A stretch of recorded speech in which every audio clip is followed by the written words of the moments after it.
Assalamualaikum warahmatullahi wabarakatuh. Selamat pagi, siang, malam, dimanapun Anda berada. Izin mandiri, Taruna 33, Politeknik Imigrasi dan Masyarakatan. Nama Dwi Kendalas Putra, STB 5319, Prodi Teknik Masyarakatan kelas A. Baik, di sini dan pada kesempatan ini saya ingin menyampaikan kampanye integritas anti korupsi dengan cara yang santai melalui stand up komedi yang akan saya bangun. Kalau kita mendengar apa itu kata korupsi, biasanya yang terbayang adalah uangan miliaran,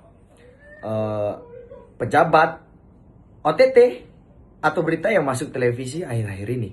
Padahal korupsi itu tidak selalu dimulai dari hal yang besar. Kadang-kadang dimulai dari hal yang kecil yang sering kita anggap biasa di lingkungan pendidikan. Nah, hari ini saya ingin mengajak teman-teman melihat bahwa perilaku tidak jujur di sekolah maupun kampus bisa menjadi bibit munculnya budaya korupsi di masa depan. Pernah nggak sih kalian punya teman yang selama semester hampir tidak pernah terlihat, tidak pernah masuk kelas, tidak pernah diskusi, tidak pernah presentasi, tapi saat pembagian nilai dia tiba-tiba muncul kayak bos terakhir di game, ya. Sulit ditemukan, tapi langsung muncul saat hadiah keluar. Ada juga teman yang sangat kreatif saat ujian. Contohnya gini, dosen bilang, kerjakan secara mandiri ya. Tapi dia malah kerjasama dengan seluruh penjuru di kelas. Saya sampai bingung, ini ujian individu atau musyawarah nasional? Dan juga pernah ada contoh kasus korupsi dalam pendidikan itu, contohnya titip absen. Ya, katanya gini, bro, absenin gue ya. Saya tanya, emang lu di mana? Dia jawab, gue masih di kos. Terus gue bales, kok belum berangkat sih? Aku sedang menerapkan efisiensi waktu. Bukan efisiensi waktu, itu namanya korupsi kehadiran. Badannya belum datang, tapi namanya sudah hadir duluan. Oh ya, ada lagi tipe mahasiswa yang luar biasa. Jadi gini, dosen memberikan tugas selama kurang lebih deadline-nya itu 1 minggu. Hari pertama rebahan, hari kedua rebahan, hari ketiga rebahan, hari keempat masih rebahan, hari kelima mulai panik, hari keenam mencari kelompok yang bisa disalin, hari ketujuh berkata, ya Tuhan, kenapa hidupku seberat ini? Padahal yang berat bukan hidupnya. Apa yang berat? Yang berat itu rasa malasnya. Ada-ada saja. Ya, karena kita sekarang berada di zaman teknologi dan AI. Teman saya pernah bilang gini, bro, tugas gue selesai 3 menit loh. Terus gue tanyalah, hebat, paham isinya? Dia jawab, belum sih, nanti pas presentasi baru baca.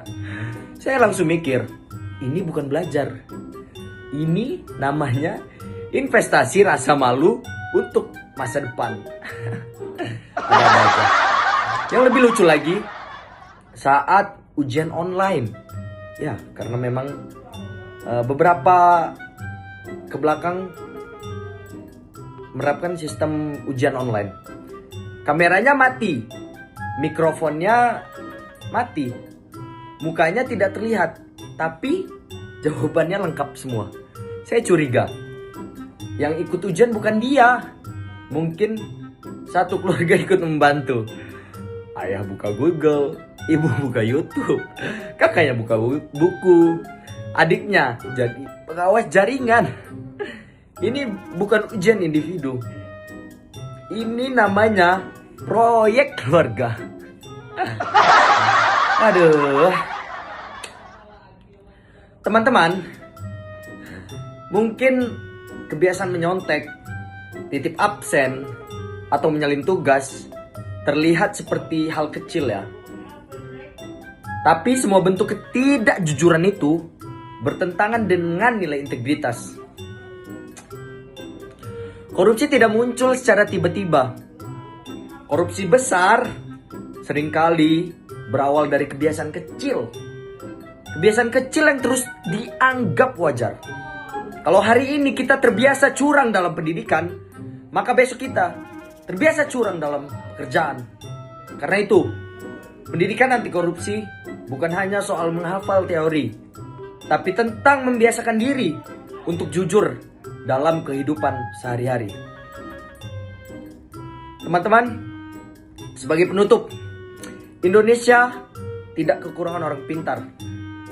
Indonesia juga tidak kekurangan orang berbakat. Yang paling dibutuhkan bangsa ini adalah orang-orang yang memiliki integritas. Orang-orang yang memiliki integritas, kejujuran. Mari, mulai dari diri sendiri, mulai dari saat ujian, jujur saat mengerjakan tugas, jujur saat mengisi absensi. Karena perubahan besar selalu dimulai dari kebiasaan yang kecil yang dilakukan secara konsisten dan terus menerus. Saya ingin menutup video dan kampanye ini dengan sebuah pesan. Integritas adalah ketika kita tetap memilih jalan yang benar meskipun tidak ada yang melihat, tidak ada yang memuji, dan tidak ada yang mengawasi. Kejujuran mungkin tidak membuat kita sukses lebih cepat, tetapi kejujuran akan membuat kesuksesan kita bertahan lebih lama. Dan ingat, jangan bermimpi menjadi orang sukses. Bermimpilah menjadi orang yang berintegritas. Karena ketika integritas dijaga, kesuksesan akan datang dengan sendirinya. Mungkin sekian. Terima kasih. Salam integritas. Jujur, hari ini hebat di masa depan dan bermartabat sepanjang kehidupan. Mungkin sekian video yang bisa saya dapat sampaikan. Kurang dan lebihnya saya mohon maaf. Pada Allah saya mohon ampun. Saya akhiri. Billahi taufiq wal hidayah. Wassalamualaikum warahmatullahi wabarakatuh.